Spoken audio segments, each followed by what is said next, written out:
নসিবে জুটেছে যে আমি আমাদের মাননীয় প্রধানমন্ত্রী শেখ হাসিনার ইয়াং এইজের ক্যারেক্টারটা প্লে। নুসরাত ফারিয়াকে নেওয়া হচ্ছে ডিবি কার্যালয়ে। হযরত শাহজালাল আন্তর্জাতিক বিমানবন্দর থেকে ঢাকায় সিনেমার আলোচিত নায়িকা নুসরাত ফারিয়াকে আটক করা হয়েছে। তাকে ঢাকা মহানগর গোয়েন্দা পুলিশ ডিবি কার্যালয়ে নেওয়া হচ্ছে। রোববার 18 মে বাংলাদেশ বিমানের একটি ফ্লাইটে থাইল্যান্ড যাওয়ার সময় ইমিগ্রেশন পুলিশ তাকে আটক করে। পরে ভাটারা থানা পুলিশের কাছে তাকে হস্তান্তর করা হয়। ভাটারা থানা থেকে ডিবি কার্যালয়ে নেয়ার বিষয়টি নিশ্চিত করে ডিএমপির যুগ্ম পুলিশ কমিশনার ডিবি দক্ষিণ মোহাম্মদ নাসিরুল ইসলাম বলেন, নুসরাত ফারিয়াকে ডিবি কার্যালয়ে নেওয়া হচ্ছে।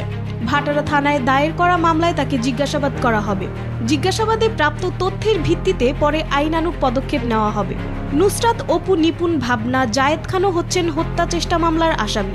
জানা গেছে তার বিরুদ্ধে 2024 সালের বৈষম্য বিরোধী আন্দোলনে হত্যা চেষ্টার ঘটনায় ভাটারা থানায় একটি মামলা রয়েছে। মামলায় তাকে বৈষম্য বিরোধী আন্দোলনের বিপক্ষে অবস্থান নিয়ে আওয়ামী লীগের অর্থের যোগানদাতা হিসেবে উল্লেখ করা হয়েছে। এর আগে নুসরাত ফারিয়াকে আটকের বিষয়ে ডিএমপির অতিরিক্ত police commissioner crime and operations S N. Mohammad Nazrul Islam বলেন, তার বিরুদ্ধে বৈষম্য বিরোধী আন্দোলনের সময়কার মামলা রয়েছে ভাটারা থানায়। যেহেতু মামলা রয়েছে সেজন্য ইমিগ্রেশন পুলিশ তাকে আটকে দেয় এবং ভাটারা থানায় হস্তান্তর করে। ফারিয়াকে আটক নাকি গ্রেপ্তার দেখানো হচ্ছে জানতে চাইলে তিনি বলেন, মামলা যেহেতু আছে তবে সেই মামলায় তার সংশ্লিষ্টতা কতটুকু আছে সেটি পর্যালোচনা করার পর গ্রেপ্তারের ব্যাপারে সিদ্ধান্ত নেওয়া হবে। আপাতত আটক।